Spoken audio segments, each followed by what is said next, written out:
وماذا تقول للإخوان المسلمين؟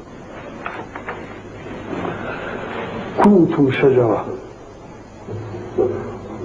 ما أروع ظلالها وأورع نضالها. رضي الله عن شهيد استنبتها، وغفر الله لمن تعجل ثمرتها.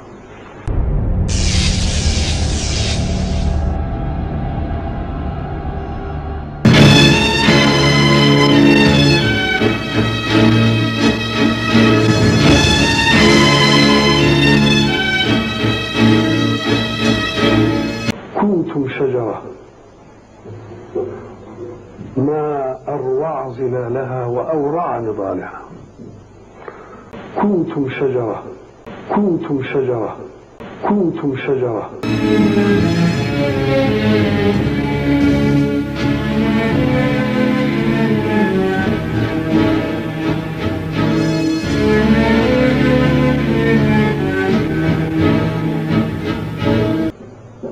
رضي الله عن شهيد استنبتها، وغفر الله لمن تعجل ثمرتها.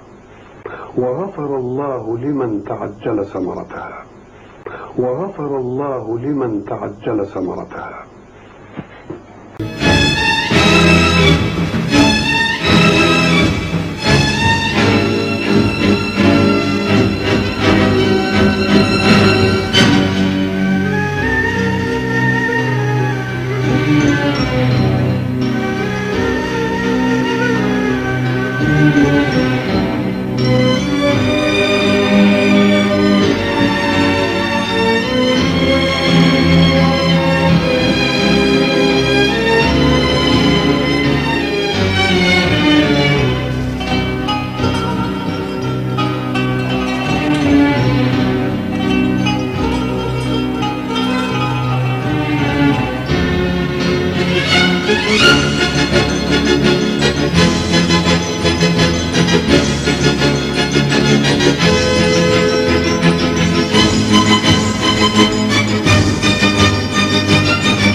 منابرنا لسنوات طويلة انشغلت بالقضايا العامة وتركت البناء الذاتي.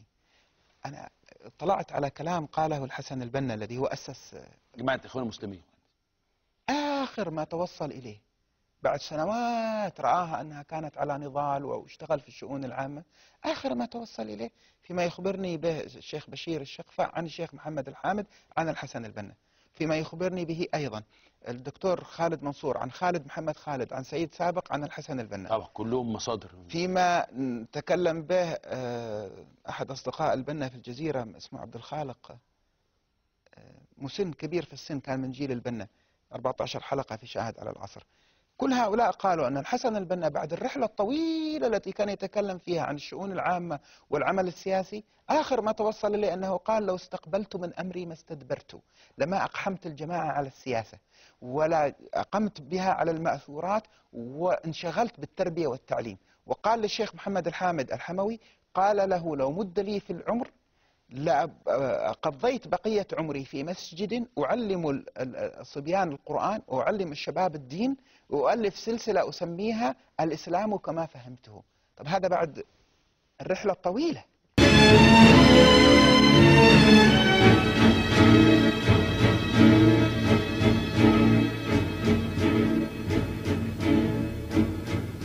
السلام عليكم ورحمة الله وبركاته، وأهلا بكم في حلقة جديدة من برنامج شاهد على العصر، حيث نواصل الاستماع إلى شهادة الأستاذ فريد عبد الخالق مرافق الإمام حسن البنا مؤسس جماعة الإخوان المسلمين عضو الهيئة التأسيسية ومكتب الإرشاد الأسبق في الجماعة.